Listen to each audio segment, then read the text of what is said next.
শুভ জন্মদিন। গলা বসে গেছে গরম ঠান্ডায়। আজ আমার জন্মদিন, কিন্তু আমি জন্মদিন কখনো পালন করি না। আমার কাছে জন্মদিন পালন করতে ভালো লাগে না, মনে হয় যে আমার জীবন থেকে একটা বছর হারিয়ে যায়। তবে আজকে এই জন্মদিনে আমার মনটা ভীষণ ভীষণ খারাপ, কারণ আমি আজকে পুরা একা বাসার মধ্যে। সবাই আমাকে মেসেজে জানাচ্ছে শুভেচ্ছা, ইনবক্সে জানাচ্ছে, কিন্তু তারপরও আমি ভীষণ একা। কারণ কি, আজকে সকালে দায়ী হয়ে নোয়াখালী চলে গেছে, তাদের আগামীকালকে স্কুল খোলা। আপনাদের কাছে আমার একটা প্রশ্ন, যে আপনারা একটু ধারণা করেন তো আমার এই জন্মদিনটা কততম জন্মদিন, বা আমার জীবন থেকে কয়টা বছর হারিয়ে গেছে, কয়টা বছর কমে গেছে। আমি জন্মদিনে আনন্দ করতে পছন্দ করি না। আমি এই দিনটা পালন করি আল্লাহ পাকের কাছে শুকরিয়া জানাই যে আল্লাহ পাকে আমাকে এত সুন্দর পৃথিবীতে জন্ম দেওয়ার জন্য।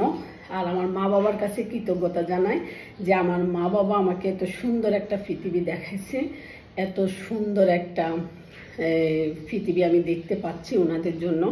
তাই ওনাদের তিনজনের কাছে আমার শুকরিয়া। আর আমার নিজের কাছে শুকরিয়া যে আমি নিজেকে যে এত ভালোবাসতে পারি। সবাই নিজেকে ভালোবাসবেন।